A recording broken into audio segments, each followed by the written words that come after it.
You have no idea how things are going to materialize. You don't have all the answers, but you have to have the courage to go and to sort of trust that, issues will come up, but you can piece them together. Are you doing the core things, And then once that's super dialed in, sure, be methodical about it. But I do think that is the issue. You focus on details and not the big picture stuff. Sometimes you go without understanding why. That feeling in your stomach where it's new, it's exciting, it's invigorating, it feels right, go. Most decisions are reversible if they don't work out. It's our issue is that. Walk our listeners, if they've never heard of you before, what is your channel? What do you talk about? And what are the things that stand out? Why do people follow this messaging? Yeah, well, one, I think you served it up beautifully because those are the two most important things. It's to be relatable and authentic. And so, every speech that I've written or video that I've made is some type of anecdote, something I learned. Hey guys, this was great. Here's the story. Here's why it was great and where I think the value is for you. Or I got my ass kicked here. Don't do this. Whatever it is, or I saw a passage or expounding upon something I read or listened to or something. It's making people feel at the end of the day because we're not practical creatures, we're emotional creatures. So, the delivery with the spoken word music and the message, it's meant to be simple and to just cut through the BS so that people say, hey, look, this is a guy in Phoenix. I am a athlete in Oregon or a single mother in Wyoming, whatever it is, but there's parallels here. I get what he's saying. This relates to my life. And maybe I am one decision away from something better. So that's the idea. Just be raw, be real, and just document life, and that's a lot of people do it with cameras. I'd love to sit down and just kind of write. It's kind of cool because I believe so much of life is these sparks that get you motivated to start. And sometimes just starting is crucial. When people want to start to work out, sometimes they have to open the door to leave first, or they have to put their shoes on, or there's these little tiny things that can build up into something bigger. Yeah. And motivation, which you're serving and giving them, is the spark that hopefully they can now start to digest and execute upon, right? It's not just about trying to spark them. That's the first thing, but it's getting them to the next level. Yeah, self-trust, believing, and I'm sure you've known this with every business you've started or consulted with or whatever. It's you have no idea how things are going to materialize. You don't have all the answers, but you have to have the courage to go and to sort of trust that, issues will come up, but you can piece them together. And so a real world example is the fitness journey that I've been on for about 5 months, 6 months, where it's I'm investing a lot in a trainer, in media around it. And this guy's killing me, 3 times a week. It reminds me of the stuff I was doing in college as a D1 athlete. And I'm just sitting here there are days why am I doing this? And as things materialized and progressed, it's one, I like who it makes me. And two, you start connecting dots. It's this apparel brand that I'm building 100% aligns, right? Or the mind, body, soul, these things that I'm connecting dots, and I'm I would never have gotten there without immersing myself into fitness. And it's a silly little anecdotal example, but I think anyone can relate to that. It's sometimes you go without understanding why. That feeling in your stomach where it's new, it's exciting, it's invigorating, it feels right, go. Most decisions are reversible if they don't work out. It's our issue is that we reverse engineer and we talk ourselves and over rationalize and don't do the things that could have that upside. So what drove you to go on the journey that you're on right now? What was the trigger? Doing something hard. Obviously the media company and the stuff that I do is challenging, but it's a different kind of challenging. And it's almost funny, because it was 7 years of struggling before this thing took off. And so in my head, I have this sort of hero narrative where it's you overcame the difficult thing and you did the hard stuff. But then you look around and you go, yeah, well, I haven't done anything else hard in a very long time. It's been 2 or 3 years since I've really put myself out there. And so I just wanted to, immerse myself into something way bigger than me and navigate it. And I think there's just something really special about that, really fulfilling about that. And for someone that, philosophizes about life and learns and shares, it's also a good source of information to pass along, right? It's like you have to be working harder than the people that you're trying to teach or share with. So that was kind of the incentive. It's interesting. I've done a pretty consistent workout for a number of years, and this past year I started doing a little bit heavier strength training and putting a little bit more into just heavier movements, heavier weights. And I hate legs. I've always, it's where I build muscle fast. It's where like I see the quickest results. I was gonna say, as a soccer player, that's gotta be your strength. Dude, the trunk is it's ridiculous. Like I literally will be wearing a pair of pants and my wife will be like, you gotta, you can't wear them anymore. Dude, you've outgrown those. That's hilarious. So there's a little too much junk in the trunk when I start doing enough legs. But the point I'm getting at is it was hard. Like I did a 12-week program, and every time I did that, like in the beginning, it was like 2 days a week of legs to kind of get over the hurdle, because everybody knows it sucks. I mean, I can go get on a bench press all day long, and it's fun, and not all day long, but you know what I mean? Like mentally it doesn't break me. But doing X number of lunges over and over again, and squats, and then, just all that starts to kick my ass. But it's funny because I'll be cussing at, I use a tonal, and then I have free weights, and like I'll be yelling at the trainer, like at the tonal in the video, because I'm angry at the fact that I'm struggling. And then I get finished with it, and I feel like I've accomplished so much. And I'm in the second 12-week program. So I've done 12 weeks and then another 12 weeks. And it was just as hard the next time, because you build up on the weight and it continues to stack. But to your point, it was the first time in a while. I had a trainer for a number of years, and he would press me, but I haven't had a trainer since him and I stopped working together. He got sick, and we couldn't work together anymore. And it really started to make me shift in so many things that I was thinking. It was doing something super hard in the beginning of the day, feeling really accomplished, seeing the results. I mean, just looking at the results and feeling like you're in better shape is a benefit. Yeah. Now you and I both also, if you're listening to this, congratulations. You don't get to see us both in the exact same outfits. I have never met Eddie in person before. We've texted and talked before. But I show up, I'm in a pair of khakis and a black t-shirt, and he's in the exact same outfit, and we start cracking up as we walk into the restaurant together. So looking good is important. Wearing 100%. The same outfit was not talked about. I just want to make sure the entire audience knows that. Could have gone with a different angle. Totally planned, totally coordinated. So funny. I mean, I actually had like I flew from Virginia to Phoenix today. Had no clue. Had a sweatshirt on over this because it's freezing on the plane. But this is where we end up. And so I think look good, feel good, play good is what I used to tell my boys all the time. Yeah. And when they were young, that meant their hair needed to be done before they walked out. Their shirts were tucked in. Like it's imperative to me to frame that out. Look good, feel good, play good at whatever you do. Yeah.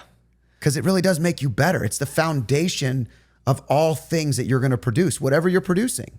Someone told me that once, that they can, it's somewhat judgmental, but if you see someone that's wildly out of shape, there are certain things, whether it's subconscious or not, you insinuate or implied about that person, and it's like, yeah, the best thing you can do is show up in a presentable way. I think that's super important. And then, like you were saying, you rush something at 7 a.m.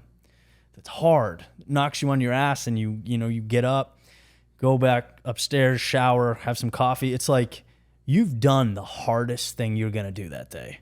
There's something powerful about that. Well, it allows you to go to bed at an early time too. That's true. mean, the other side to that is, how often when we were young did we stay up late trying to own the day because we never owned it the way we should have?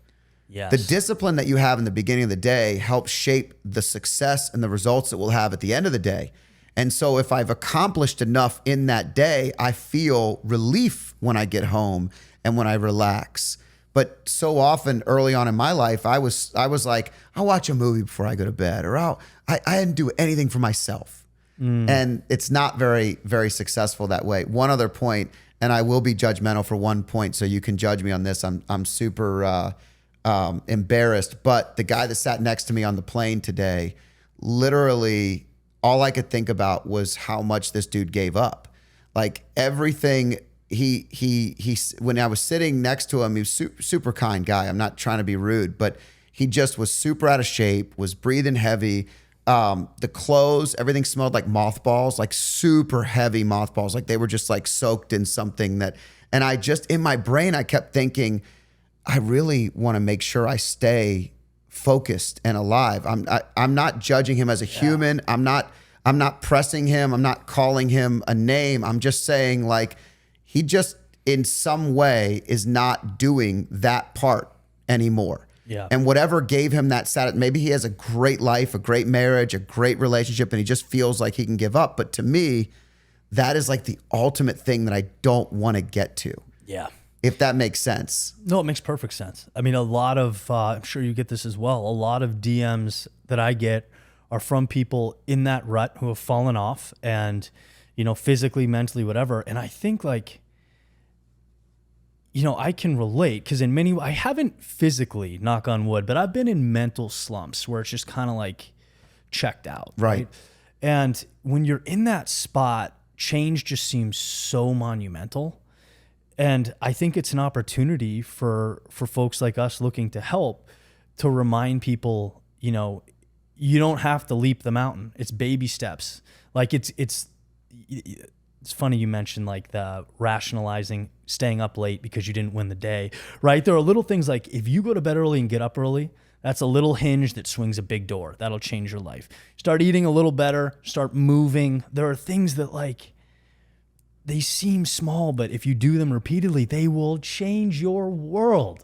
And so, when I see that or hear that, it is an opportunity to message that you're not too far out. No one's ever irredeemable, No, I think it's important to note that sometimes we feel like sometimes we show it on the outside and it's easy to see. But what you just mentioned is something that we've all felt, and that is sometimes I'm using an example of some random person sitting next to me, but sometimes we feel like that on the inside. Ooh, yeah.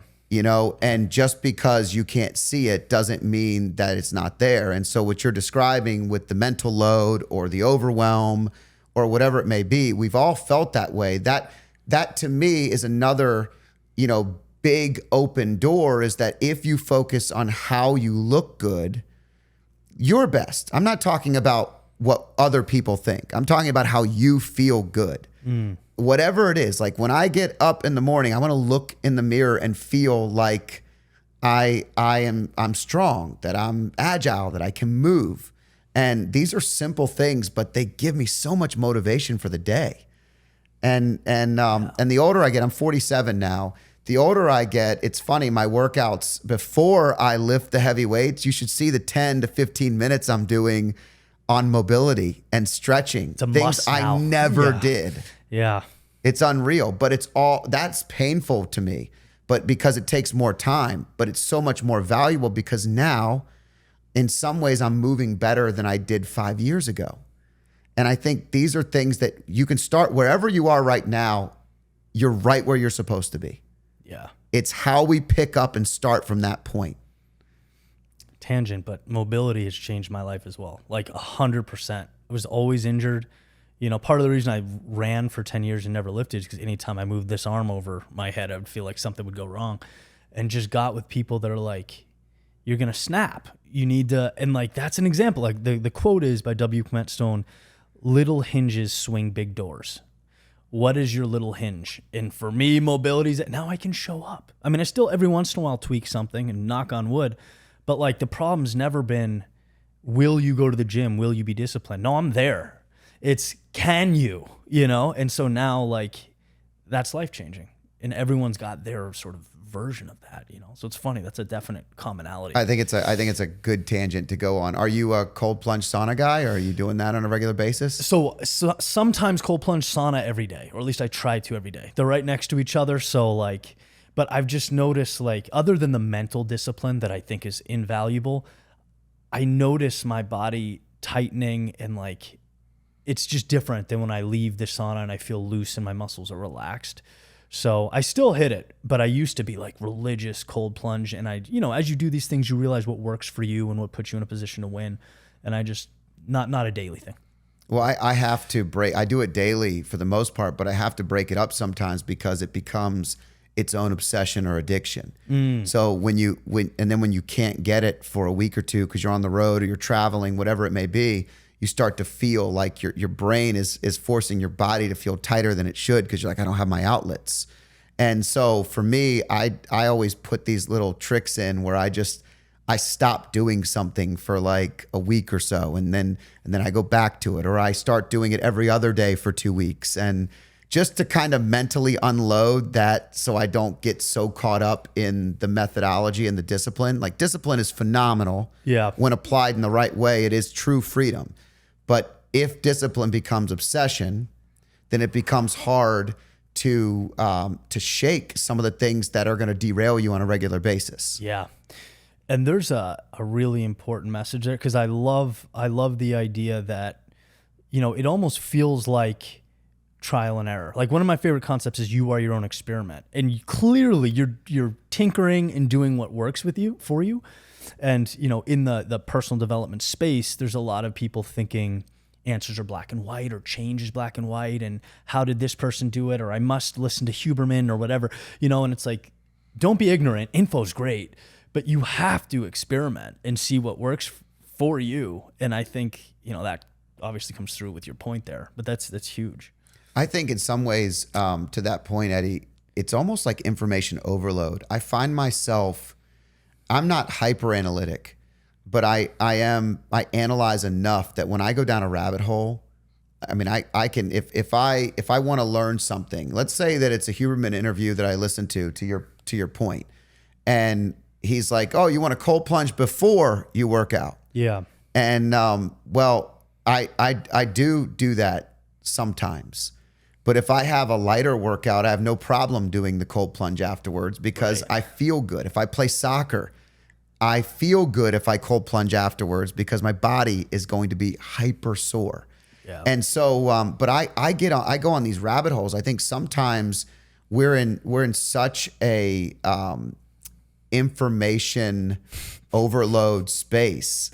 Our phones are like sitting right next to us at all times. Yeah. You put yours at least out of reach, which is good, but it's so much information all the time. We can literally say a name or a band, and then we could just go down the rabbit hole of, you remember that song they did? I mean, we were talking about Counting Crows at lunch. Yeah. And I mean, there was a part of me that almost picked up my phone and said, what were a couple of the other albums? I knew the album names, but I didn't know like what were the songs that you would recognize.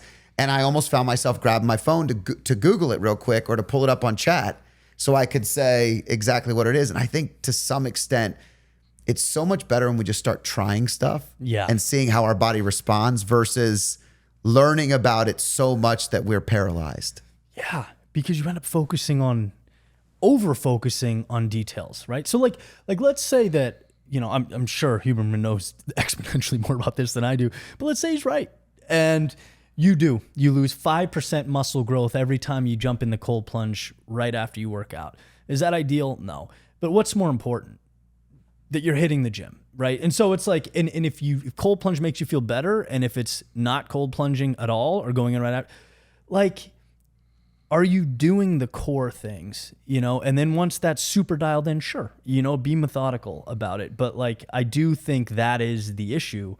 You focus on details and not the big picture stuff that's going to move the needle for you, Yeah, it's super cool because at lunch we had a conversation, and one of the words that came out that I wanted to make sure I brought back up was the word evolution.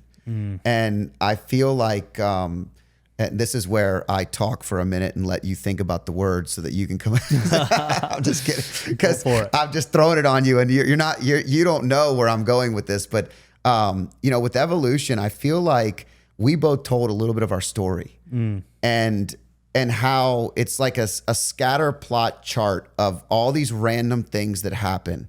You lived in Roanoke, Virginia at one point in time. You got to see Southwest Virginia. You learned the value of college sports because you grew up in Boston and you knew pro sports, but Virginia Tech football was such a big deal because it was the only thing in Southwest Virginia. And how are these things correlated to the next chapter, or living in Phoenix? And we talked about the energy in certain cities and how you end up in Austin or Phoenix, and this energy is just powerful. Or how you end up in certain rooms and what you do and how you do it. All this stuff seems disconnected. Yeah. But when you look back on it, it's all right the way it was supposed to be. It's laid out in this super linear line upwards towards wherever you are. And I feel like evolving is something that is a positive thing, especially when you're growing from those trials and errors, the things that you mentioned. Maybe you're just trying stuff. Maybe you're seeing what's good for your body, what's good for your mind, what drives you. But when I talk about evolution, what does that what comes to mind to you? What stands out about that?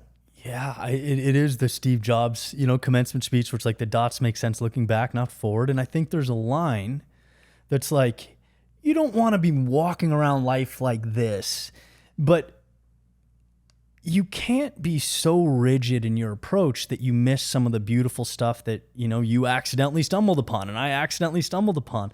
It's like you have to, I think intuition gets underplayed or undervalued.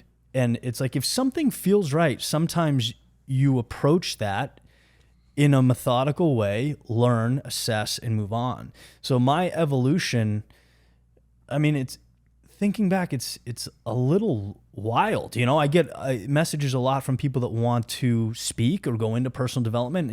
Did you always know?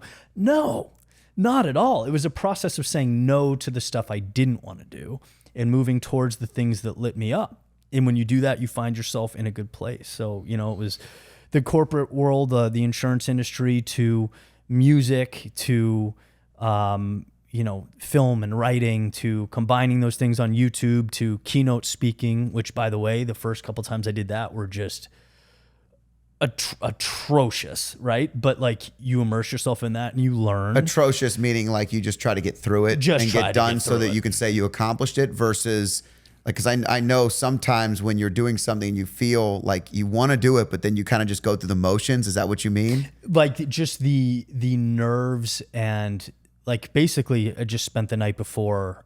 My process used to be in the hotel room, write a speech, memorize it the night before, go on stage, recite it, leave. So it's just, it's probably every speaker's trajectory. Yeah, well, that's why I asked the question, just because I was curious at what made you feel like you weren't as dialed in as when you feel super dialed in those. That's all. Yeah, there's this, like, when you feel confident in the material and in yourself, there's this flow, and you can look people in the eyes, and there's give and take, and you can interact with folks. But when you're first starting out, like for me, I was so nervous. It was just like recite, like it was a poem. But yeah, from that to I did some spoken word stuff on YouTube. To some of the fitness stuff I'm doing. It's just a snake, and it doesn't make sense a lot of the time momentarily. But you just have to be willing to go along for that ride. Yeah, it is super cool to think about it. And I always find it interesting when, I feel like it's such an honor and blessing in my life to be able to meet new people. A friend of ours connects us. We're sitting at a lunch at this kick-ass spot. Awesome. What's it called? It's Worth something takeout, Worth takeaway in Mesa. Yeah. We'll do a shout out in the show notes to them. But the staff was amazing. The food was great. The vibe was good. Even got a couple cold brews afterwards.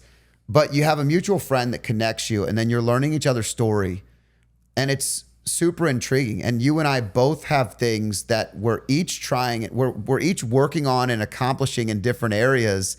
And I'm intrigued by your story in media, and you're asking me about questions in in business, and we're just kind of sharing best ideas. But I don't know that people get enough of that in their lives. I mean, I'm blessed to be able to do this podcast and to have these conversations, but this stuff charges me up. Like it gives me good energy. Versus I think some people I hope that this listening to this gives you the energy you need, but it encourages you to maybe go out and have some of these conversations. For sure. People are everything. I mean, they really are. And the funny thing about Bo, it's like I joke around, he's the friend that connected us, like how Hamilton was never president, but he was kind of behind the scenes, like king making. That's Bo. He's just got he got his hands and stuff. Yeah. He's just such a sharp dude. But it's true. Like just being able to connect and ask questions, and this is important too. And it's one of the things that I immediately loved about you.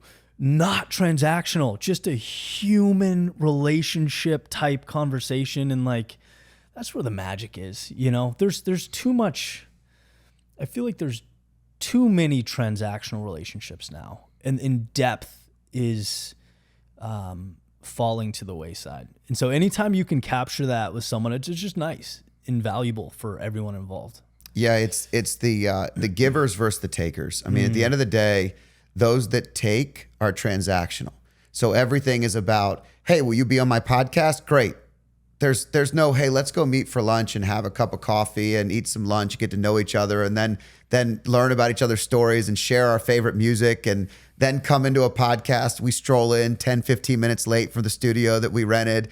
And, it's all relationship driven. It's fun versus that transactional, like, hey, I'll be here in Phoenix if you want to meet me at the studio, and we could do a podcast and we could talk about whatever. Like, this is a conversation that's designed to be building something for the future. So many of the people we have on this show, I build something further with them into the future because there's a connection, there's interest, there's mutual appreciation and gratitude. That's awesome. So true. Yeah. Building relationships over transactions is one of the themes that I feel is most important in life. Something I teach my boys all the time, and it's different because my two sons are both two different humans. So my oldest is this very socially aware, in tune individual, and he kind of sees the big picture and the vision really easily. And my youngest is hyper disciplined to the point where when my oldest drives down this past weekend to go stay with our family, it was the four of us together, which we only get very few of these moments together.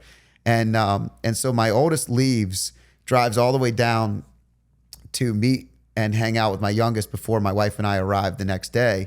And my youngest is so driven with his discipline that he saw what they were having for lunch at the academy, and he just stopped and ate. He forgot that his brother was waiting for him to go to lunch because he's so used to his discipline. One has a strength, the other has a blind spot, and vice versa.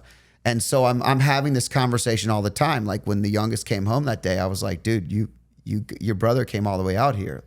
Like, you got to eat with him. Yeah. You got to prioritize. He's like, Dad, it was steak. Like, it looked really good. I had to eat it. You're like, on paper, that makes sense. You could have eaten, but you know what I do? I would have probably eaten and still gone out to eat with him and then acted like I just wasn't that hungry. Yeah. No, there are ways That's to play. putting them, as a priority. Have you heard of the book Relentless by Tim Grover? I read it, yeah. Have you? Okay. Yeah. It's like one of the few books I've read over and over and over again. And the idea that, like, the focus involved in some of this stuff, which it sounds like he is locked in. It's like some of the social obligations and stuff, they're just not on the map. It's like they fall off. And, after reading that, like, I have an appreciation for it. That's not to say, like, I mean, I agree. Like, definitely could have thrown the stake down and got him up with everybody. But yeah, you're rationalizing why I completely agree with you that it's that mentality, and it's why you have to accept people for who they are and where they're at. Yeah. Because even as a parent, like, do I want him to get better? 100%. Is he doing anything wrong? Absolutely not. It's actually his strengths turned up too loud or his blind spots. So that hyper discipline, that pro mentality, like that, dude, that is one of the most important things I had to learn. Is my intensity, my passion, my energy turned up too loud is my blind spot. Yeah. And so that is something that we all have to learn. And if a 16 and a 19-year-old are supposed to know that by now, it took me years to figure this stuff out. So all I'm trying to do is shorten the gap and help them get there a little quicker. But you're right. You read a book like Relentless and you listen to Kobe and Dwayne Wade. I mean, they're obsessed. Yeah. There's an obsession. When you're obsessed with something, you can't see peripherally. It's very difficult to see the peripheral. Yeah. And that's why, so many of them struggle in their outside relationships. And, there's lots of things that they need help with. But that's the power of friendship. Like, to me, the other thing that I tell my boys is that, hey, surround yourself with people that are great at things you're not. Yeah. Such a powerful thing to do. Like, who are your friends that are really great at something you're not great at? And root for you. Yeah. Yeah. That's been a big thing too. Like the social circle and the friends and talk about evolution, huh? Oh man. It's amazing. Like some of these cliches you hear, like they're cliches for a reason. The circle gets smaller and tighter and just more intentional and removing negativity and negative energy. The L in your, in the acronym, Yeah. it's like, it's little love never hurt anybody. freeing. Yeah. Because when you remove that bad stuff, you create space for more of the good. And there used to be this mentality where it's like, well, we can keep everybody in the tent, like maybe we just talk to him or her less. And then you have that honest conversation with yourself. Every time you see this person, it's a net negative. So do both of yourselves a favor, cut it off, create space for more good. You need positive energy. You need people to light you up. You need reciprocal relationships and love and caringness. You can make up words. I don't care. But you know what I'm trying to say. I know exactly. Even if it's a real word, I don't even know. That tells you both of us probably spent more time in sports than we did in English. Yeah, very true. But I'm not here to correct you, so I don't know the answer. I make up words all the time, and if you're confident enough, it doesn't make a difference. Caringness. Yes. The action of caring too much. Exactly. A lot. Yeah. No, I think that's a powerful thought, and remind me of a book by Dr. Henry Cloud called Necessary Endings. And I think in relationships, sometimes there has to be these necessary endings, and it doesn't mean that they end forever. They might just end for a moment. It might be that you've evolved in a place where it's not compatible in that person's life, and it's not about them, it's about you. And maybe vice versa. And then you wake up a decade later and the things that you had before pull you closer together. I think friendship's one of those things where you can sometimes be circular and you just get into a low touch moment, and then you can build back up to those areas. And then other times there's necessary endings where you define that friendship as something different. They're now someone that you loved, somebody that you'll never ever forget in the ways that you grew up together, but you're not the person that you were when that was the most important friendship. I think it's really difficult to get through some of that. And the older we get, sometimes that tighter, that funneling. Yeah. That was hard for me. That was super hard for me. I had a lot of good friends, and I just continued to move. And that there's two things that happen. The higher energy, the more you press, the more you build, the less time you make for other people. And so some ways you're not a great friend, and then in other ways, if they're not super excited or rooting for you along the way, they start to pull back a little bit. And so now you have one person pulling back and the other moving away. Yeah. And so now you can't figure out why those relationships aren't as strong, but you and I can figure it out in 30 seconds by investing in each other and kind of building something. We know what it takes to create a foundational friendship or something that you build off of. And sometimes the old friendships that have become these necessary endings are things that maybe, it ran its course. That's such a beautiful title, Necessary Ending. It is. That's so nice. Yeah. I saw him speak at Regent University one time, and I bought the book. I think he signed it. And I remember thinking, like, just the title alone was something I'd never thought of. Yeah. One chapter's got to end, you know? But it's another point you made. We don't see how much we've changed in real time, you know? And that's why I think it is healthy to like look over our shoulder sometimes a year ago, 2 years ago, and be like, man, like I'm just not the same guy, you know? And that's good. That's beautiful. It's like life changes, your values perhaps shifted, what's important to you shifted, different season of life. And, you know, I think one of the really nice things about walking is like there's space, like when you take a walk, to just think about those things and ask yourself like the most basic questions. It's like, what's important to me? And what am I doing today? And is what am I doing today aligned with what's important to me? And so much of the time the answer is no. It's like, I'm doing this because I used to, or I'm doing this to make this person happy, or I'm, you know, and, but that awareness just allows you to be more in tune with yourself, which is funny. It's easy to like let that slip, but it happens, you know? Yeah. It's really why I do the four parts of life on the high performance life. Love. One of the things I do every year is I write down anyone that gives me energy. If I think, so I brain dump at the end of the year, and I literally will write down the names of people that I met throughout the year, maybe new friendships that give me energy, that I want to invest more in. I want to be intentional about it. And then I write down at the bottom of the page anybody that drew energy away from me. And sometimes that's family. Sometimes it's, you know, it's old friendships. Sometimes it's failed relationships that I'm the cause of. I mean, it's not one thing or another. It's just that, does this provide me positive energy or does it provide me negative energy? And who do I want to invest more in this year? Because then I have to be more intentional about where I'm putting that time. What a cool way to put it too. Who do I want to invest in this year? Like that's awesome.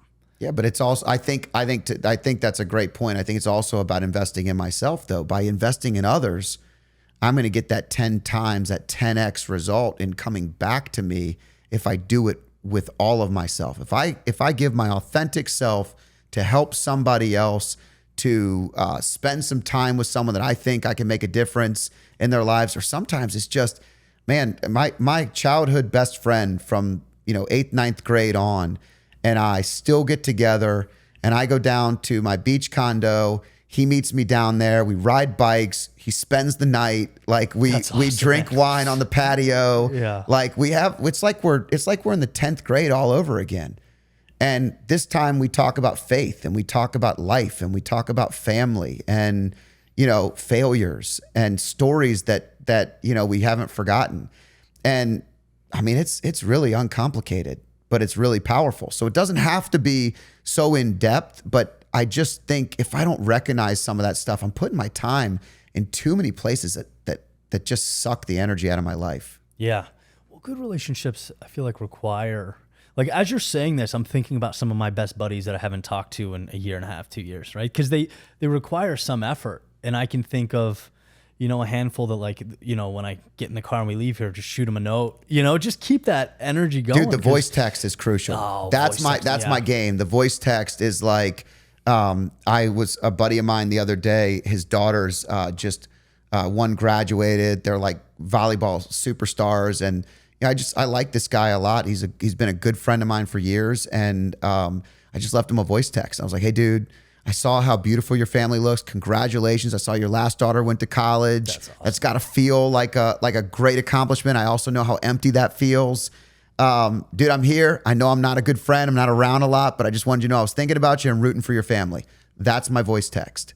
And he called me back like later that day and was like, dude, that was so awesome. Thank you. And I didn't do it for the thank you. I did it because I felt like I'm not investing in my friendship the way that I should, but I'm just too busy. Yeah. And it wasn't on purpose, to your point. So the voice text is so good. That's a powerful tool. Yeah. Yeah. Some people hate it, but I love it. I don't care what anybody thinks. Easy to do in the car. Yeah. All the time. Yeah. Walking in the airport, driving in the car, whatever. There's no reason. Plus, I think if you do that, the habit of daily impact is something I talk a lot about in our impact area. And it's the stacking of impactful habits become addicting. Something as simple as smiling at someone in the elevator, holding the door for them, thanking the girl, the young lady today at lunch. I walked in, the place was packed. There wasn't a single seat. She's like, it's first come, first serve. And all I could think about is my mom in a restaurant, like hovering over a bar seat, making me super uncomfortable. Sorry, Mom, I know you're listening, but like we'll get this seat. Are you gonna getting ready to leave? Are you gonna leave? And like I'm not doing that. Yeah. So I said to her, okay, well, I'm gonna go sit outside, and if something opens up, no problem. I'll wait for my buddy to get here. And we both walk in, and she's like, hey, I got you a table. She had 2 waters on the table. She was so sweet. I mean, just the absolute kindness that took for her to us. Yeah. So when we go pay, it's like, hey, I just wanted to thank you. That extra effort was really helpful. I really appreciate that. Yeah. Just these little things, they stack and they become something valuable. Those notes are so powerful. Yeah. Absolutely. The little things, man. Little things add up. So with your boys, do you get back to like hang out with them at all? Or what's the if you could wave the magic wand, what do? How do you intentionally build that? Yeah, well, I have like certain groups. It's funny, they're like sort of siloed for different, there's my high school friends that this is probably rare because my work consumes, in a good way, I love it, just so much of my life. But I have a group chat with my high school buddies that is 0% work related. It's just retarded memes and dumb stuff coming through. Yeah, and, great jokes shit. The stuff you don't want anyone to ever see in your life, but they're the only ones that think that shit's funny. Exactly. And it's never changing. Yeah. I love it. The that video where it's like the group chat's been exposed and everyone's in handcuffs, like that type, that type of thing. So like, I love just talking to them, and then just different. Yeah, it's having moved as much as I have. It's almost like different categories of friends, Yeah. And because my life is so focused on what I'm building, like a lot of that just slips away, and it just takes a little bit of focus. That's why I love that exercise. Right? Who in my life do I love that I can invest in more? And that's not to say don't invest in yourself, but it is like relationships require energy, and just keep that fire lit, Yeah, I mean, sometimes I have to do that even in my own family. There are times where my boys, all of us are so busy, and for them to get to the level of play that they are, and so there's tournaments here and tournaments there, and everybody's just moving past each other. And there would be something where I'd be like, okay, we're gonna do. My oldest son Carson and I will go to a Cowboys game at AT&T Stadium, and we make it a weekend, and maybe my brother comes once, my dad came once. My youngest son does not care about football at all. It's painful to me, but he does not like it. He likes only soccer football. Okay. And but we do our own thing too.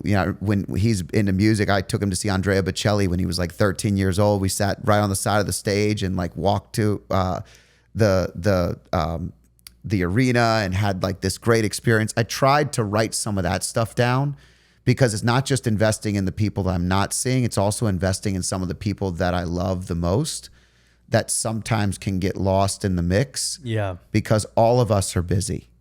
And I don't ever want to get too busy serving my family that I can't be a part of what we're building together. And sometimes as a father, that's easy to do. When you say serving, what do you mean? I mean, as a dad, sometimes you just get into the role of doing all the things you do, pay the bills, move everything around. You're leading in the way that your role is to lead.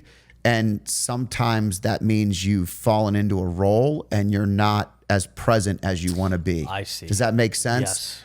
Yeah. So, sometimes when I have a break, I have to be mindful to be present, because I'm so much in how we're going to get here. We're going to get there. Everyone ordered their phones. I have to get them all set up. Like all the dumb shit that doesn't matter is what consumes you. It does matter. It's how the whole family, and mom does the same thing. Moms are the same way. They have their own circle, and in some families they're reversed. They have different roles. I'm not saying one is better than the other, but my role sometimes consumes me in a way that I want to be diligent enough to write down some of the very things that sound stupid and simple and remedial, but they're extremely valuable. Super self-aware. And I get, so it's like the difference between tactics and just sharing experiences and like being, it's I'm not a father yet, but I can see how that's quite a tightrope to walk, you know?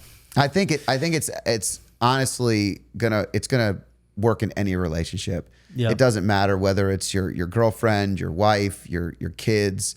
You're gonna get busy at times, and the people you love the most will often suffer the most in ways of not having the part of you that they want the most, if that makes sense. It's because that part of you is what you're now also putting out into the world. And you have a unique role, because you said something that I think is really interesting, and that is, my work kind of, it's something I love, but it consumes me because your work is a part of your life. I mean, you're creating, you're putting yourself out there, you're putting YouTube videos, you're recording videos, you're creating, like, this is you. So it's hard, like it's not super easy to just pause that and be like, hey, let me go pause everything I'm doing and take a week off and go do this. Yeah. Unless it's all a part of that life cycle. Yeah. Or draw lines. I mean, it's true. It's, doing what I love. It's why I think the red flag for me is when I'm not inspired and not lit up. 'Cause it's like it's never felt like work. And there are times absolutely where it does. And that's just a sign to stop and recalibrate. And that's not to say like, I mean, I work crazy hours. I work hard. I'm not advocating for not working hard, but I'm just saying it feels different when you love it and you feel like you're purpose driven. So like recently I've had a recalibration. I'm trying a lot of things. And when you're trying a lot of things, you're going to get some stuff wrong, and I had a very specific media strategy and, an ops process and a lot of these things put in place that to me took the magic out of the final product. And so very recently it was, restructuring the organization a little bit, changing what I'm doing, changing the messaging and how the content's being delivered and stepping back. And it's just immediately, this is how immediately you feel like weights off your chest and it feels right. You can't lie to yourself about that childlike curiosity and excitement. And I think whether you're scaling businesses or telling stories online, creating media, if you truly care about being great about something, that's important. So, I've let that become my world. And most of my close friends are in one way or another, like involved in it, And I think that's the magic. I mean, if it ever feels like it's too much, I'll be the first to step back and, readjust, but that's the way I like it. I think that's awesome. One of the things that I always think about is for my next chapter, one of the things I'd like to do is I'd like to be involved in a way where all the people, not all, but a good chunk of the people I love the most are also a part of that ecosystem that is whatever it is that we're working on. So it doesn't mean that I want all of them to be a part of what I do, but I want to be a part of in some way of what they do. So if my boys, if they get into some kind of business, I want to be engaged and involved if they want me to be engaged and involved in that business, or I want to do it with them. And it feels like I'm a Cowboys fan, and as much as it pains me to watch Jerry Jones not get it right. Invest in a GM. Yeah, but what he gets right is his whole family does it together. And it is really kind of cool to think about the fact that they've built this business, this entire ecosystem in the NFL, the most valuable franchise in the world at almost $14 billion. And he's doing it with his son and his daughter and his grandchildren. And, there's something cool to be said for that. And so what I don't want to do is I want to try to not be the main character in the story. I think Jerry's the main character in the story. and maybe it's needed. I don't know. I don't know the answer. This is a part that I'm exploring that I'm going to fail at in some way, I'm sure. But it's to your point of just how to get that ecosystem with the people that we like, that we love, that we want to be around more, and how to watch success follow all of them. And if I can sprinkle anything that I'm good at in that, I want to do it. Yeah, it's so cool, man. It's like so much of life. If you simplify it to like a third grade conversation, you answer so many questions. Doing what you love, having people you love in your life that you can help, and be there for, waking up every day with a mission, like that stuff's just, yeah, that's where the happiness comes. Eddie, what's this next chapter for you? What do you got going on? What are you working on? And what I know people are going to follow you. I know they're going to look you up on YouTube, but what's this next chapter for you? What are you hoping to accomplish? Yeah, well, the next chapter, it's I'm in it, baby. I'm in it. So we more into the entrepreneurial space, in that just launched an apparel company called Always Grateful, Never Satisfied, that really mirrors the same stuff as the podcast and YouTube channel, and it's a physical manifestation of that.